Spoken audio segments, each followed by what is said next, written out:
It's funny, isn't it? How you grow up believing that love in a family is supposed to be equal? That even if the world outside doesn't treat you fairly, at least the people inside your own home will? That's what I thought for most of my life. But then came the day when my parents handed my sister a $15,000 wedding gift, a sparkling new start to her married life. And when it was my turn, I got nothing. Not a card, not a flower, not even a congratulations. Let me take you back, because stories like this don't start with a wedding gift. They start much earlier, with the small cracks that no one notices until the whole thing splits wide open. My name is Maya, the so-called second daughter of our family. That's always how it felt growing up, like I wasn't the first anything. My older sister, Claire, was the golden child. If she got an A, she was brilliant. If I got an A, it was, well, that's expected. If she won a medal, it went on the mantle. If I won one, it got placed in a drawer. I don't say this out of jealousy, though maybe a part of me always carried that sting. I say this because it was obvious to everyone who knew us. My parents adored Claire.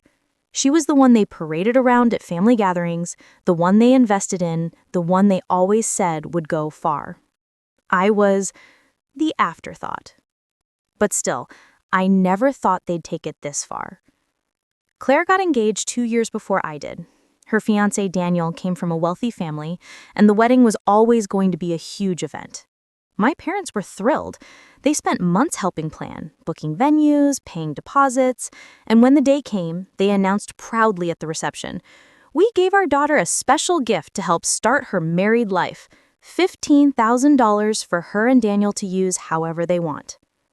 The crowd clapped, Claire cried, Daniel hugged my dad, and everyone toasted them. I clapped too. I smiled until my cheeks hurt, but inside, I felt like someone had just placed me in a glass box, forcing me to look at a version of love and generosity that wasn't meant for me. I told myself, maybe they'll do the same for me one day. Fast forward 2 years. My fiancé Jason and I were planning our own wedding. We weren't as flashy as Claire and Daniel. No big hotel, no live band, no diamond-encrusted invitations.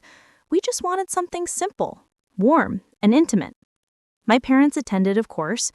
They dressed up, smiled for the pictures, and danced when the DJ played 80s hits. But when the time came for speeches, no grand announcement was made, no special gift, no envelope, not even a whisper of something waiting for us later.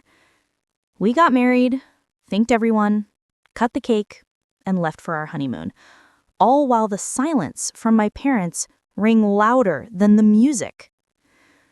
At first, I thought maybe they were saving it.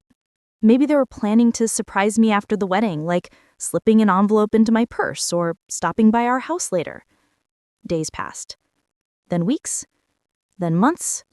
Nothing came. It wasn't until one afternoon, sitting in my mom's kitchen, that the truth finally hit me.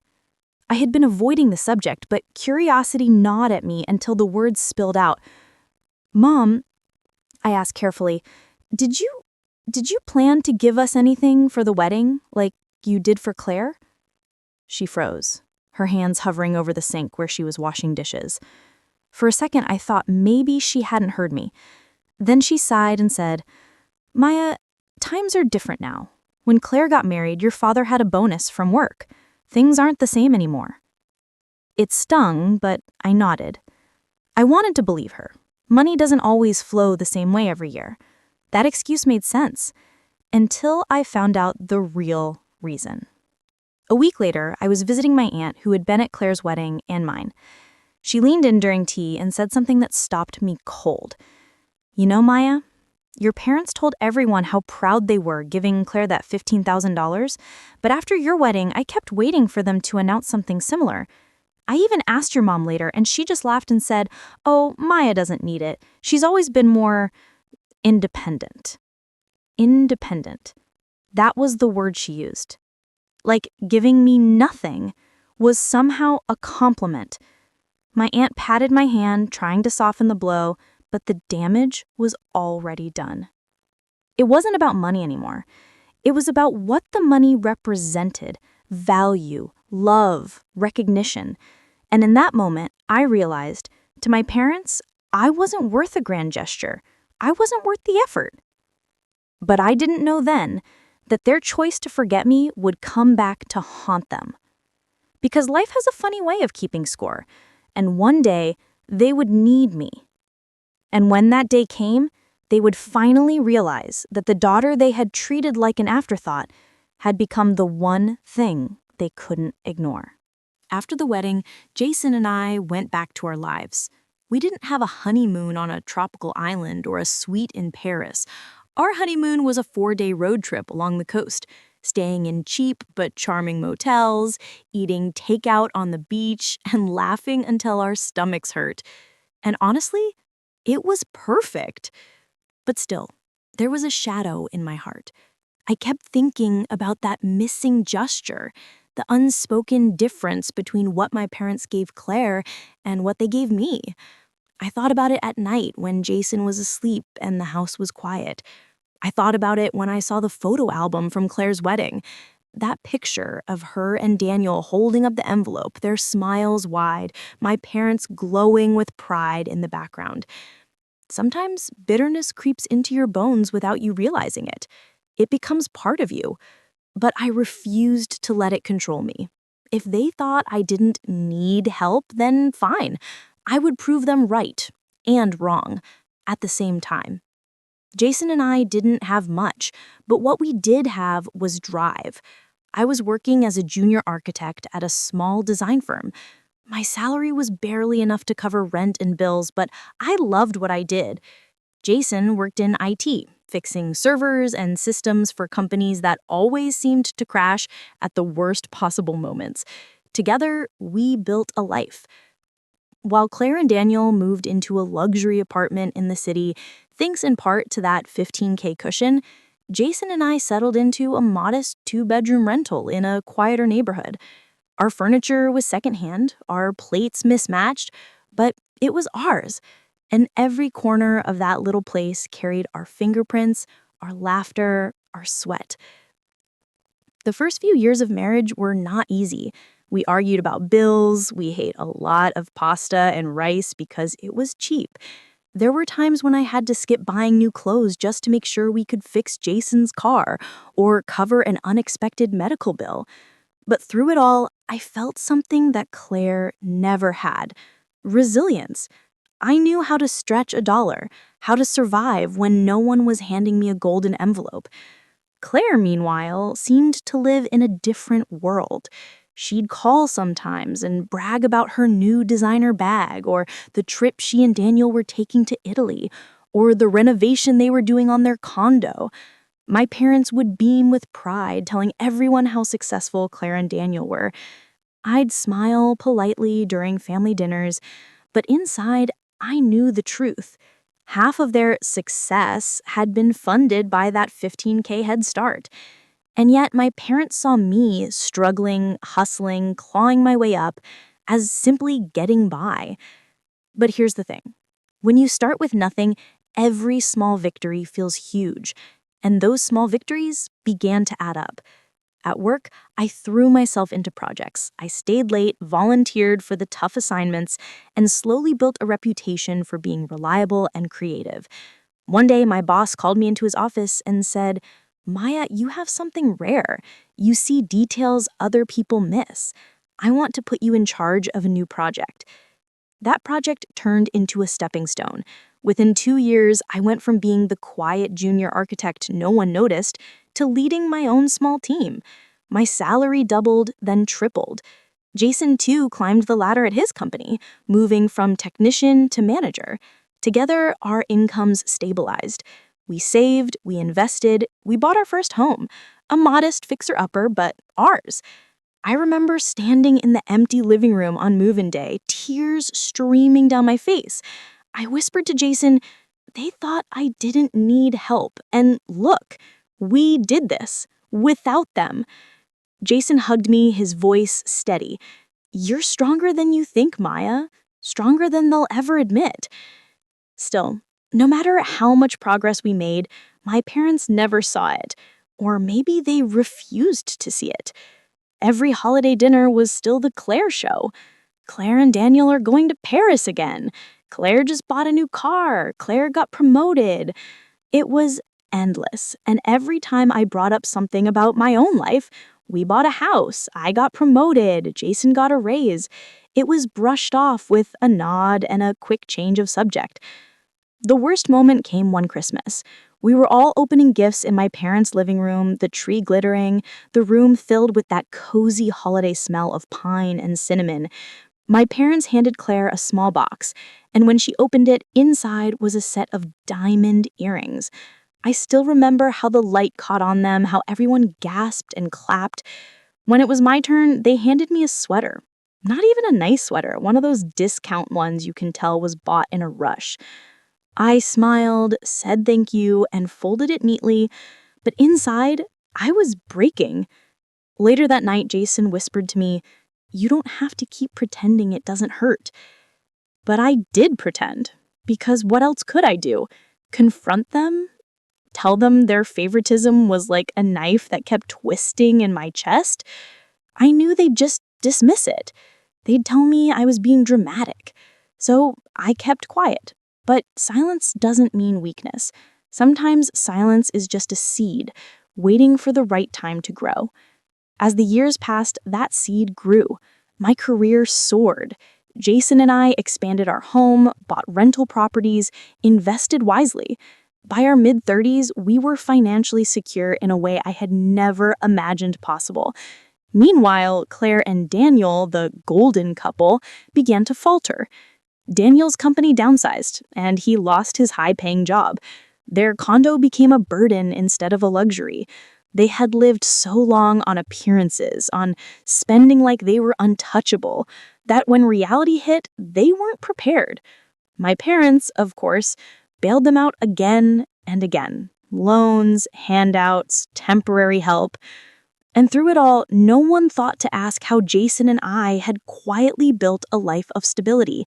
No one noticed that while Claire flaunted vacations, I was creating generational security. But eventually, they would notice. They would have no choice. Because life has a funny way of flipping the script. And the day would come when the daughter they forgot about, the one they dismissed as independent, would be the only one standing strong. Life has a way of humbling people who believe they're untouchable. For years, Claire and Daniel floated on clouds. Their trips, their luxuries, their constant social media updates of champagne glasses and designer bags. My parents adored every bit of it, holding them up like trophies, the perfect image of success. But images don't pay the bills. Reality does. And reality has sharp edges. It started small. Daniel lost his job when the tech company he worked for downsized. At first, it was brushed off as temporary. He told everyone he had interviews lined up, that he was being selective about his next role. My parents repeated his words like gospel, assuring everyone that Daniel was too talented to stay unemployed for long. But weeks turned into months, and months stretched into over a year. In that time, Claire's spending habits didn't change. The shopping trips, the renovations, the vacations, they all continued, funded by credit cards and borrowed money. My parents stepped in, of course, just until Daniel gets back on his feet, they said, writing checks without hesitation. Jason and I watched quietly from the sidelines. I wanted to feel pity for Claire, but a darker part of me, the part that still remembered opening a scratchy discount sweater on Christmas while she unwrapped diamonds, felt something closer to grim satisfaction. Because for the first time in her life, Claire was facing the kind of struggle I had known for years, and she didn't know how to handle it. I saw it in her eyes at family dinners. The panic, the forced smiles, the way she deflected questions. She was unraveling. One night, after dinner, she pulled me aside. Her voice was soft, almost trembling. "Maya, can I ask you something?" I raised an eyebrow. "Of course." She hesitated, then whispered, "How do you do it? You and Jason? You never seem worried about money. You have your house, your cars, your jobs. You look stable." It took everything in me to not laugh bitterly. After years of being invisible, of being brushed aside, here was my sister, the golden child, asking me for advice. I said simply, "We live within our means. We save. We don't spend money we don't have." Her face fell. She wanted an easy answer, a magic trick, not the boring truth. Still, she smiled weakly and nodded, but I could tell she didn't understand. Not really. As Claire's financial world crumbled, my parents grew more desperate to keep her afloat. They loaned her money to pay off debts. They gave Daniel investment funds that vanished into failed business ideas. They even dipped into their retirement savings, all to keep Claire's illusion of success alive. Meanwhile, Jason and I quietly thrived. My firm promoted me again, this time to senior architect. Jason became a director at his company. We weren't flashy about it, no designer bags, no Instagram-worthy vacations, but we were building something real, something lasting. Yet, my parents still didn't see it, or maybe they refused to.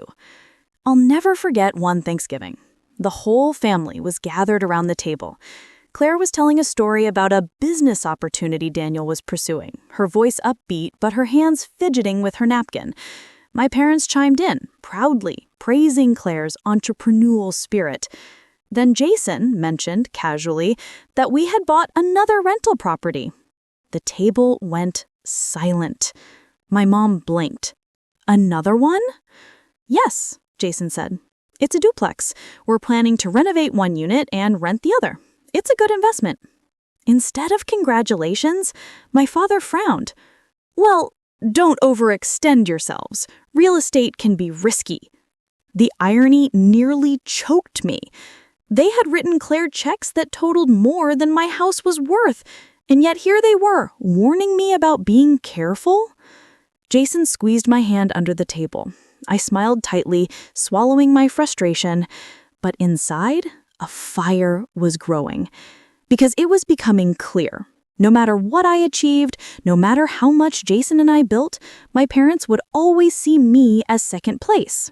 The daughter who didn't need anything. The daughter who didn't deserve their pride. But life doesn't let favoritism hide forever. It cracks open like a secret you can't bury. And soon, my parents' blind devotion to Claire would come back to haunt them. By Claire's mid-30s, the picture-perfect image had shattered. Their condo was foreclosed on after they defaulted on the mortgage. Daniel, still unemployed, had picked up gig work but couldn't maintain stability. Claire's credit cards were maxed out, her so-called friends vanished when the money did, and her once carefully curated Instagram was abandoned. The worst part? She had 2 kids by then, 2 innocent children who had no idea their mother's sparkling world was crumbling. And when my parents saw their grandchildren suffering, they panicked. They opened their wallets wider, drained what little they had left. But it was never enough. Claire needed more, always more. One night, my phone rang. It was my mother. Her voice was shaky, almost pleading. "Maya, can you help Claire? Just a little. The children, they don't have enough right now. We've given what we can, but..." I froze. This was the moment I had imagined for years. They had never once helped me, not with my wedding, not with my house, not with my struggles. But now, when their favorite was drowning, they turned to me, the daughter they had overlooked. I took a deep breath, my mind racing. I could say yes, I could write a check, swoop in like the dependable sister, and prove once again that I was the strong one. Or I could finally let them taste the consequences of their choices. Jason saw my expression and mouthed silently, "Don't do it if it hurts you." I looked out the window into the dark night, and for the first time in my life, I felt powerful. Because now, the balance had shifted. They needed me, and I had to decide whether I would be the bigger person or finally let them see what it feels like to be forgotten. That night, I didn't give them an answer. I told my mother, I'll think about it. But inside, I already knew. This was just the beginning. The years of favoritism, the diamond earrings versus the scratchy sweater, the golden envelopes and the empty hands, all of it had led to this point. And for the first time, I wasn't the invisible daughter anymore. I was the one holding the cards. I wish I could say I slept peacefully that night after my mother's phone call, but I didn't. My mind kept replaying every moment of my childhood, every Christmas where Claire got something extravagant while I unwrapped something thoughtless, every birthday party where my gifts were an afterthought, every time I was told to understand because Claire needed it more. Now, here they were, asking me to save her. By the morning, I had made my decision. When Sunday came around, we were all at my parents' house for dinner. Jason sat next to me at the table, his hand warm on mine, grounding me. Across from us sat Claire and Daniel. Claire looked exhausted. Her once perfectly styled hair was messy, her makeup heavy, her eyes hollow. Daniel barely spoke, his jaw tight as he picked at his food. My parents acted like nothing was wrong, laughing too loudly, talking too much, as if they could cover up the tension with noise. But I couldn't sit there quietly anymore. Halfway through dinner, I set down my fork. Mom, Dad, we need to talk. The table went silent. Claire froze, her fork hovering mid-air. My parents exchanged a nervous glance. I took a deep breath. I called you the other night, asking if Jason and I could help Claire, financially. My mother's eyes softened. Maya, sweetheart, we didn't mean to pressure you, we just thought. I held up my hand. No, I want to say this clearly. For years, you have given and given to Claire. You paid for her wedding, you bailed her out, you bought her things, you praised her endlessly. And when I needed help, you weren't there. My father frowned. That's not fair. Not fair? My voice cracked with the weight of it all. You gave her $15,000 for her wedding. Do you remember what you gave me? Silence. A blender. A cheap blender with the price tag still on it. And when I looked disappointed, you told me, Maya, you're strong. You don't need as much as your sister. Do you have any idea how that felt? To watch you pour all your love and money into her while treating me like I was invisible? My mother's eyes filled with tears. We never meant. I cut in sharply. You meant it. Every time. You chose her. Over and over. And now, after all these years, after ignoring me, after making me feel like nothing I ever did was good enough, you have the nerve to come to me? To ask me to fix the mess you helped create? Claire slammed her fork down. So this is what this is about. Jealousy. You've always been jealous, Maya. Just admit it. I turned to her, years of silence breaking all at once. Jealous? Claire, I built my life with no help. Jason and I worked for everything we have. Meanwhile, you were spoon-fed opportunities, gifts, money, and you still managed to waste it. Don't you dare call me jealous. I'm not jealous of your mistakes. I'm furious at the fact that my own parents never once stood behind me the way they stood behind you. Jason's hand tightened on mine, but I kept going. The words were spilling out like water from a dam that had finally cracked. You think I don't remember that time in high school when I got into honors classes and Dad said, "That's nice, Maya, but Claire just made cheer captain." Or when I graduated college and you skipped my dinner because Claire had a recital? Or when I bought my first house and you barely noticed because Claire was planning a vacation? I remember it all. Every slight, every dismissal, every time you told me to be the bigger person. Well, guess what? I was the bigger person, and I'm done. The room was silent. My parents sat frozen, my father pale, my mother crying quietly. Claire's face was red, her mouth opening and closing like she wanted to scream but couldn't find the words. Finally, my father spoke. his voice low. "Maya, you're right." I blinked. For a moment, I thought I had misheard him. He cleared his throat. We did favor Claire. We thought you didn't need us. You were always so independent. We thought we were doing the right thing by helping the one who seemed to struggle more. We didn't realize. We didn't realize how much we hurt you." My mother sobbed, reaching across the table. "Maya, I'm so sorry." I pulled my hand back. Sorry doesn't erase the years I spent being second best in my own family. Sorry doesn't erase the way I sat alone in my hospital bed after surgery because you were with Claire at some hair appointment.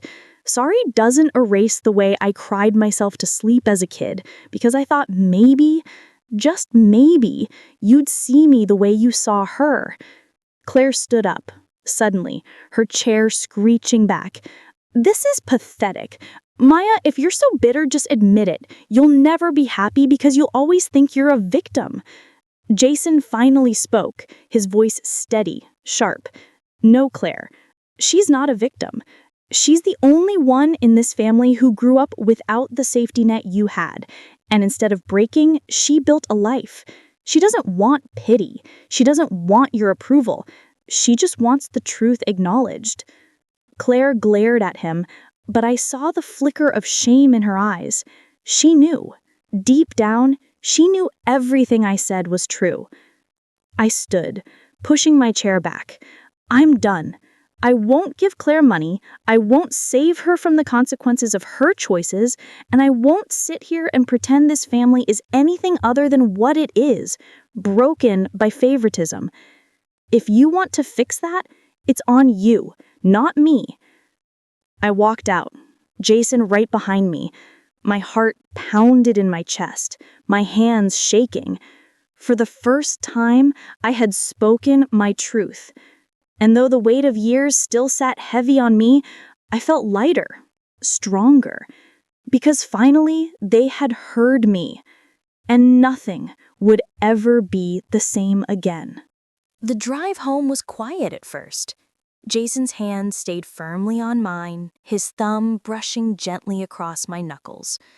My chest was still tight, my mind buzzing with everything I had just said. Years of silence had erupted in a single dinner, and now the dust was settling. Finally, Jason broke the silence. "You did it." I let out a shaky laugh. "I did. I actually said it all." "You needed to," he said softly, "and I'm proud of you for not just standing up for yourself, but for finally making them see." I leaned my head back against the car seat, the city lights blurring past. For the first time in years, I felt something I hadn't thought possible: peace. But peace didn't come overnight. The following weeks were strange. My parents tried calling me multiple times, leaving long voicemails, some apologetic, some defensive, some just desperate. I didn't pick up. For once, I allowed myself the distance I deserved. Claire, predictably, sent me a nasty text. "Hope you're happy. You ruined everything." I blocked her number. Instead, I focused on me, on Jason, on the life we had built. It was strange, realizing how much space my family's approval had taken up in my head. Once I let it go, I had room to create, to dream bigger, to live without the constant weight of trying to prove myself to people who had never cared to notice. Work picked up too. One of my side projects, a small design I had been tinkering with in my spare time, suddenly got traction online. Within months, I had more clients than I can handle, and Jason and I began planning the kind of future I never thought possible. Our own home, maybe even starting a family one day. Ironically, that was when the calls from my parents changed. At first, they were still trying to smooth things over, but then, slowly, the tone shifted. Instead of them offering Claire updates, they started asking me questions. How was I? How was work? Could we visit? I didn't answer right away. I wasn't ready to let them back in, but I could hear it in their voices. For the first time, they realized they couldn't take me for granted anymore. The real turning point came one Sunday morning when my mother showed up at my door. Jason was out, and when I opened it, she stood there clutching a tin of cookies, her old peace offering. I almost shut the door, but then I saw her face. It wasn't just guilt, it was exhaustion. A mother who had finally realized the cost of her choices. Maya, I just wanted to see you, to say I was wrong about everything, about you, about how I treated you. I didn't invite her in, not then, but I listened. She cried, telling me she regretted making me feel less than, that she thought she was protecting the child who seemed weaker, not realizing she was breaking the stronger one in the process. I didn't forgive her on the spot. Forgiveness, I realized, wasn't a switch you could flip. It was a bridge that had to be rebuilt, slowly, brick by brick. But I did tell her something I hadn't said before. I don't need you to see me as better than Claire. I just need you to see me, to respect me, to stop expecting me to clean up everyone else's mess. Her tears told me she understood. Claire never apologized. She never changed. She spiraled deeper into debt, into arguments with Daniel, into a life she kept insisting wasn't her fault. I stopped caring. For once, her choices were hers to carry, not mine. Years later, when Jason and I bought our dream house, my parents came to see it. They walked through every room, quiet, almost reverent. My father lingered in my office, staring at the walls lined with awards and framed client letters. He didn't say much, just whispered, "You did this, without us." And in that moment, I realized something profound. I didn't need their validation anymore. The life I had built spoke louder than any apology they could ever offer. At family gatherings, things were different. My parents no longer praised Claire at every turn. They no longer dismissed my achievements. Instead, there was a quiet respect, and acknowledgement that I wasn't just the other daughter. I was Maya, the one who had made it despite them. And every time I caught Claire's jealous glare across the table, I didn't feel bitter anymore. I felt free. Because the truth is, I had won a long time ago. Not by getting a bigger gift, not by finally being praised, not by revenge, but by realizing that the love I had always craved from them didn't define me. That I could build a life full of love, joy, and respect with Jason, with friends who became family, with the people who truly saw me. And that was worth more than any $15,000 check.